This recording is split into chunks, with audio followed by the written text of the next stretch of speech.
Bonjour à tous. D'abord, j'aimerais vous saluer après un long moment que nous n'avons pas été ensemble devant la parole de Dieu. Mais ce matin et cette semaine, j'aimerais clôturer à l'invitation du frère Bienvenu l'étude sur l'eschatologie. Vous savez, je crois qu'on a déjà parlé la première leçon, que l'eschatologie parle des choses de la fin, une étude des choses finales.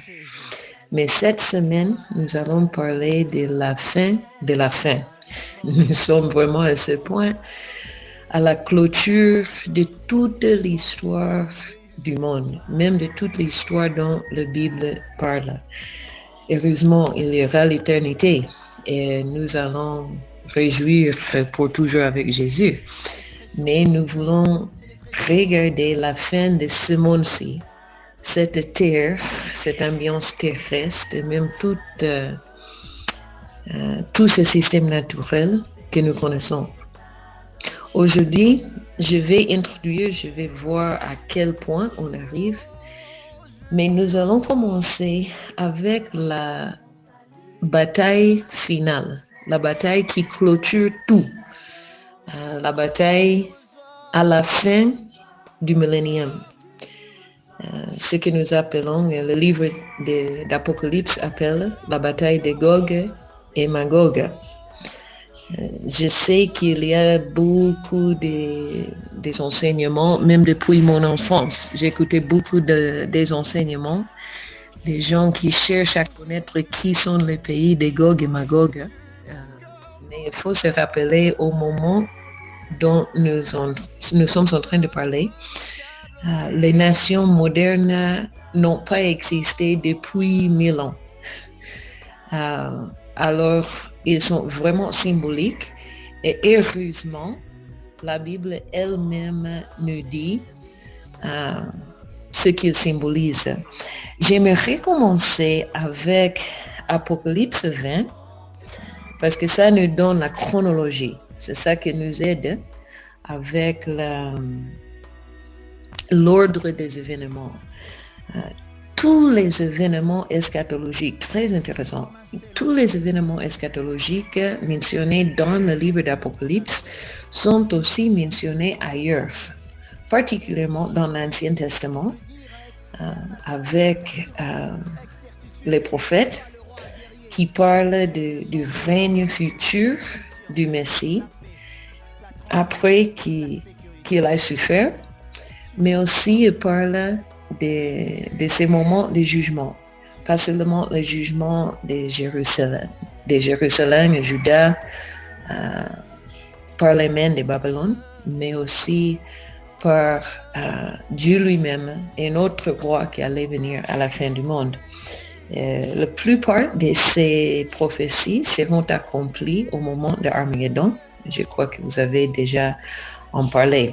Mais après Armageddon, quand nous entrons à l'époque du millénium, ce que je crois fermement, c'est une époque littérale, parce que la Bible en parle ainsi, une époque de 1000 ans où Jésus va descendre avec ses saints, les saints de tout temps, et les saints qui sont morts pendant les derniers événements, la tribulation, Armageddon, seront aussi ressuscités pour nous rejoindre. Et nous allons régner avec Christ pendant 1000 ans ici sur terre. Ça ne parle pas de l'éternité. L'éternité est encore mieux. Hein? Attendez, on va voir au cours de cette semaine. Mais si on va régner avec Christ, on va régner sur qui? J'espère que vous avez déjà touché ça un peu.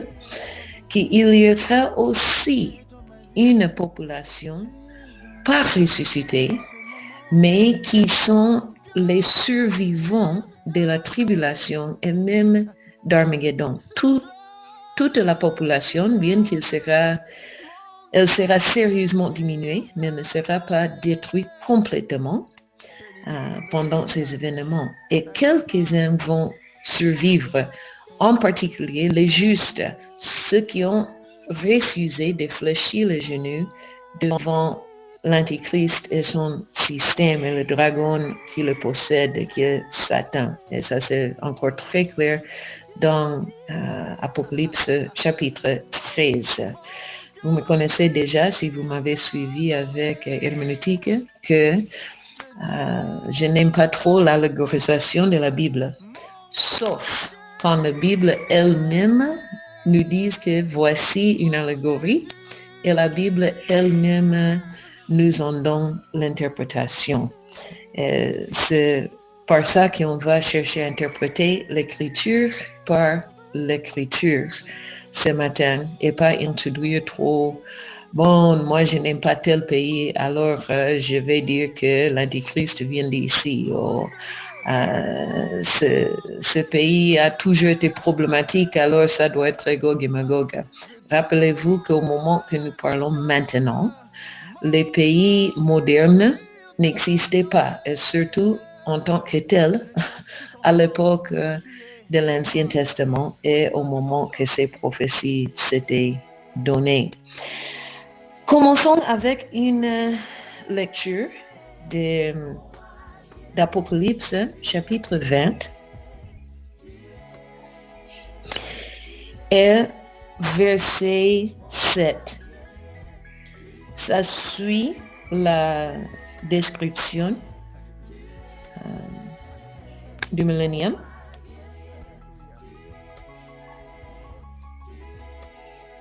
Verset 7. Quand les 1000 ans seront accomplis, Satan sera relâché de sa prison. On va en parler de ça, on va parler le pourquoi. Mais en tout cas, celui qui était hors de l'attente des humains pendant 1000 ans, il sera relâché. Et il sortira pour séduire les nations qui sont aux 4 coins de la terre. Gog et Magog. Vous voyez que déjà la Bible interprète Gog et Magog. Gog et Magog représentent les nations qui sont aux 4 coins de la terre, afin de les rassembler pour la guerre. Leur nombre est comme le sable de la mer. Mais attendez, si Jésus a été le roi pendant 1000 ans, tout ce temps, cette armée consistera à qui?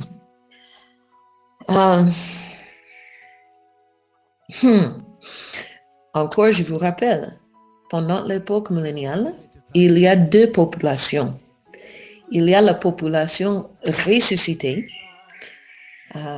Parmi moi, je serai du nombre. J'espère que vous tous qui m'écoutent aussi, que vous serez du nombre. Que nous avons déjà, je peux dire, été exposés aux tentations. Nous aurons à voir déjà l'opportunité d'accepter ou de rejeter Jésus. Et nous que nous avions accepté Jésus, nous avons pris cette décision conscientement. Nous sommes déjà ressuscités, nous sommes dans le nouveau corps et à côté de Jésus. Mais vous savez que même comme dans le jardin d'Éden, Dieu ne force personne de l'accepter. Pendant le millénium, Jésus va obliger tout le monde d'obéir sa loi. Il va exiger l'obéissance et la soumission.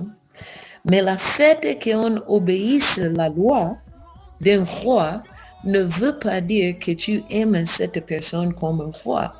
Surtout si tu n'as rien vu du contraire. Tu n'as pas eu d'option. Tu es né simplement comme ça, tu as grandi et tu es dans ce gouvernement dictatorial de, de Jésus, du point de vue du monde. Alors, c'est nécessaire pour que Dieu soit un Dieu juste. Comme dans le jardin d'Éden, c'est nécessaire qu'il y ait un moment d'épreuve. Pour la population qui a bien vécu, oui, il y aura l'amour pendant le millénium, mais Ésaïe nous dit que celui qui va mourir à 100 ans, tout le monde va lui pleurer et dire « Oh, il était tellement jeune ». Alors, la population qui survit l'Armageddon et la tribulation, ils seront mortels, mais ils vont vivre longtemps, peut-être même comme à l'époque prédiluvienne.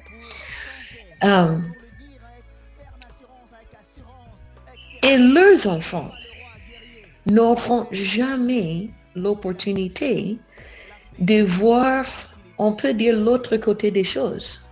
Ils vont naître pas comme leurs parents dans un monde chaotique, un monde où le péché règne, comme nous, maintenant, nous y sommes, mais dans un monde parfait, où Jésus est le roi, où il n'y a pas de maladie, parce que le guérisseur est le roi.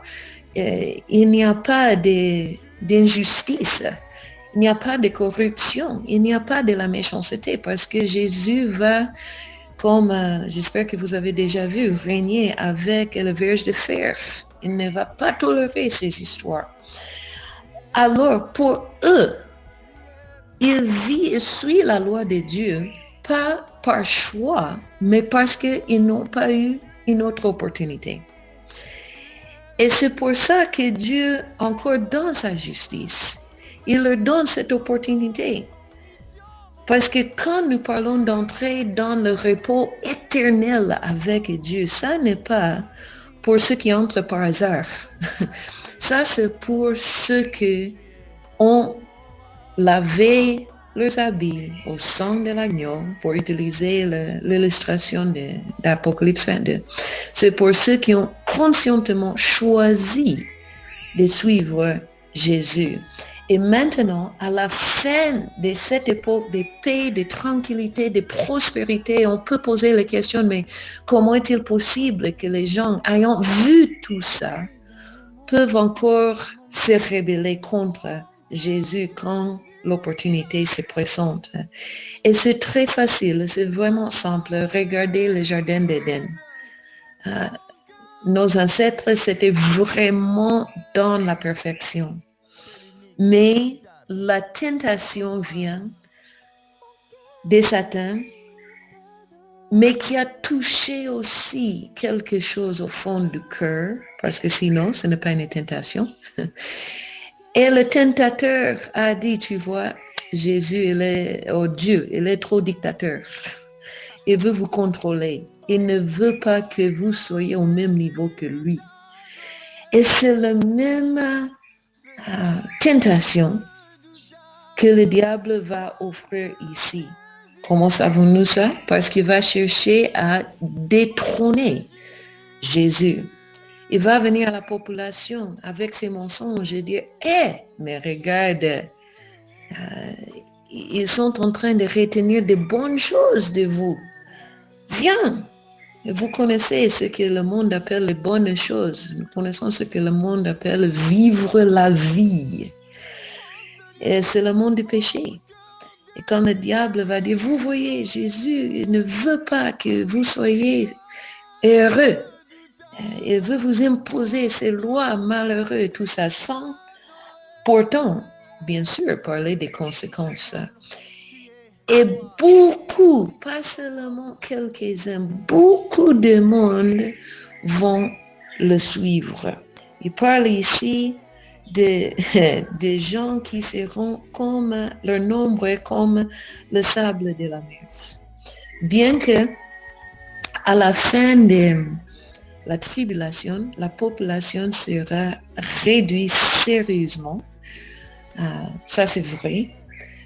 Mais à la longue de la du millénium, avec les bonnes conditions de la vie, avec la bonne santé, avec la longue vie, la population va se reproduire rapidement et va remplir la terre encore. Et c'est de cette population que nous parlons. Regardez ce qui va se passer, verset 9. Et ils montèrent sur la surface de la terre et ils investirent le camp des saints et la ville bien-aimée. Évidemment, c'est Jérusalem. On va parler des détails de l'Ancien Testament. Mais un feu descendit du ciel et les dévora. C'est-à-dire, ici, il n'y aura même pas de détails.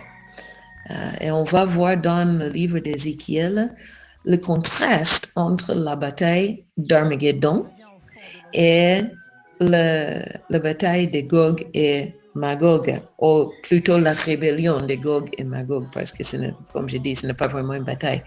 Armageddon, avant que Jésus ne descende, le diable, l'antichrist, les gens qui ont pris la marque de la bête, ils seront permis de faire des dégâts. Le monde, parce que ça, c'est toujours partie du jugement de Dieu. Et la ville sera presque complètement détruite, pour ne même pas parler du monde.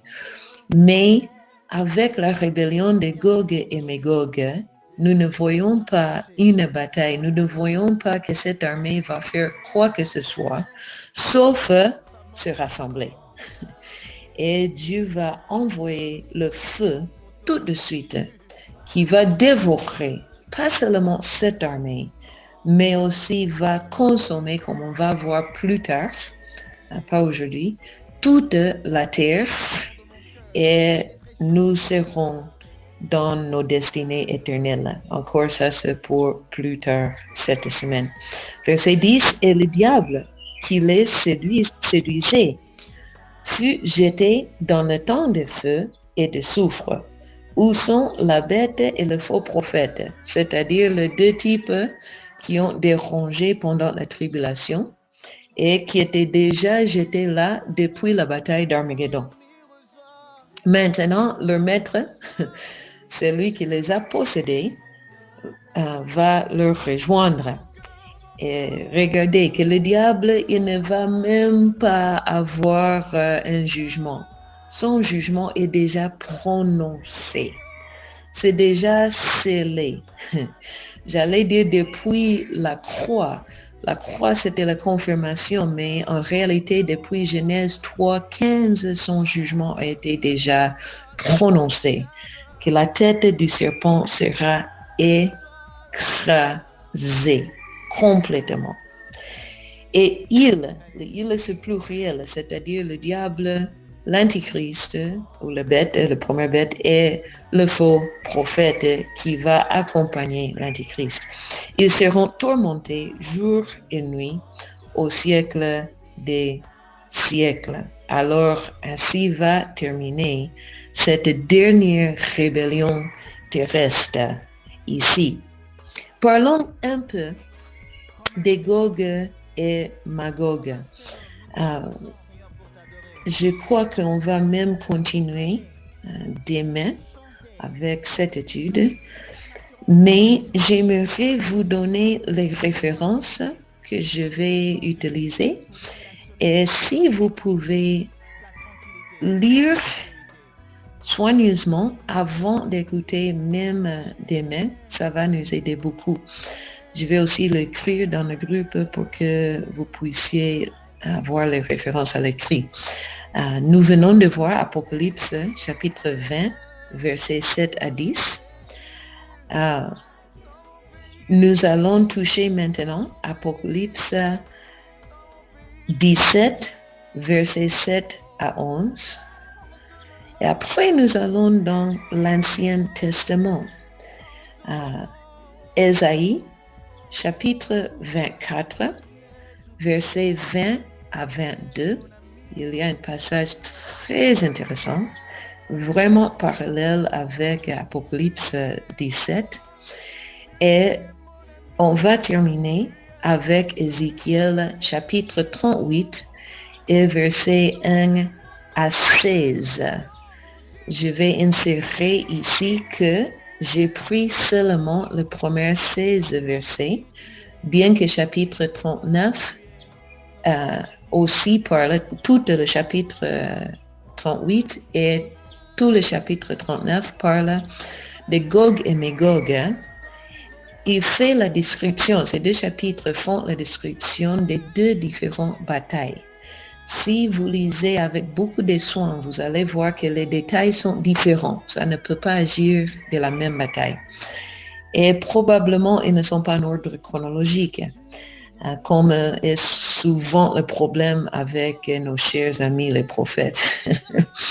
Alors, Ézéchiel 38, verset 17, jusqu'à la fin du chapitre 39, c'est-à-dire 39 et verset 29, parle d'Armageddon. Mais la première partie de 38 parle de cette dernière bataille. Encore, les noms Gog et Magog sont simplement représentatifs ou symboliques, si vous voulez, de tous les ennemis de Dieu et tous les ennemis du peuple de Dieu. Ce n'est pas une ethnie, ce n'est pas une nation, parce que je vous rappelle, et à l'époque d'Armageddon et à l'époque post-milléniale, les nations modernes n'existeront plus. Avec la bataille d'Armageddon, nous parlons du gouvernement mondial de l'Antichrist. Il va réunir, il va faire tomber ces autres couronnes. Et lui-même, il va régner seul. Et ça sera son gouvernement contre qui Jésus va combattre ou contre qui Jésus va déclarer en réalité lors de la bataille d'Armageddon. Mais pour Gog et Magog, la bataille proprement dit de Gog et Magog, ou la rébellion de Gog et Magog, à la fin du temps, là, c'est le diable lui-même, selon les indications, qui va organiser une rébellion, va monter quand même une tentative de coup d'État. Et il va appeler les gens de tous les quatre coins de la terre, c'est-à-dire de toutes les ethnies, de toutes les nations. Alors, c'est très important de ne pas utiliser ces passages de vilainiser un groupe de peuples, parce qu'il y aura des gens de toutes les nations, de toutes les ethnies, de toutes les langues qui seront à côté de Jésus à ce moment. Mais il y aura aussi des gens de toutes les ethnies, de toutes les races, qui, on ne parle plus des nations à cette époque, mais qui seront à côté du diable quand il va se rébeller. Ça, c'est une question du cœur et il y aura deux camps. Pas 200, je ne sais pas combien de nations que nous avons dans les Nations Unies maintenant. Pas ça. Ça, il y aura deux camps. Il y aura le camp qui est avec Christ et il y aura le camp qui disent nous ne voulons plus que tu règnes sur nous. Je vais vraiment vous laisser le temps de lire parce que si je commence Apocalypse 17, on va vraiment traîner. Tout ce chapitre, c'est une allégorie de l'histoire d'Israël et l'histoire de Dieu qui travaille à travers la nation d'Israël. Et les versets en question, des 7 à 11, il fait un résumé de l'histoire du monde, en partant même de Daniel chapitre 2, si vous voulez jeter un coup d'œil là, où Dieu révèle à Daniel le futur. Et Jean combine aussi la révélation postérieure de l'Antichrist et le règne de Christ que lui il a reçu et aussi dont les autres prophètes parlent. Pour aujourd'hui, nous allons s'arrêter. Le grand défi, vraiment pour aujourd'hui, que nous considérons, c'est que quand nous parlons du millénium, il faut se rappeler que la nature humaine ne va pas changer. Sauf nous que nous avons choisi d'accepter le Seigneur et nous avons été régénérés, changés par le Saint-Esprit. Nous avons la nouvelle nature. Mais le monde, bien qu'ils seront obéissants à force, bien qu'ils vont vivre dans les conditions d'abondance, de perfection, le cœur ne sera pas changé. Et mes frères, si je peux vous encourager ce matin, vous savez souvent ce que nous prêchons et ce que nous désirons, ce sont les choses qui justement seront présentes lors du millénium. Mais en réalité, toutes les bénédictions matérielles de Dieu ne peuvent pas changer le cœur. Ne peut pas changer le cœur. Voilà pourquoi nous avons des églises pleines des gens corrompus, des églises pleines des gens qui vivent dans l'impudicité ouvertement. Nous avons des gens qui vivent ouvertement dans le mensonge. Pourquoi? Parce que nous avons prêché un évangile qui n'est pas un évangile pour leur attirer aux bénédictions de Dieu. Mais nous n'avons pas prêché la seule chose qui peut transformer le cœur. Et je crois que la bataille de Gog et Magog, c'est vraiment le témoignage le plus grand contre tous nos pensées et nos arguments que, il faut que les gens voient la bonne vie pour qu'ils suivent Jésus. Ce n'est pas vrai, mes frères. Ici, ils auront vu la bonne vie et la personne de Jésus lui-même. Mais le cœur de l'homme reste le cœur de l'homme si ce n'est pas régénéré par l'action du Saint-Esprit.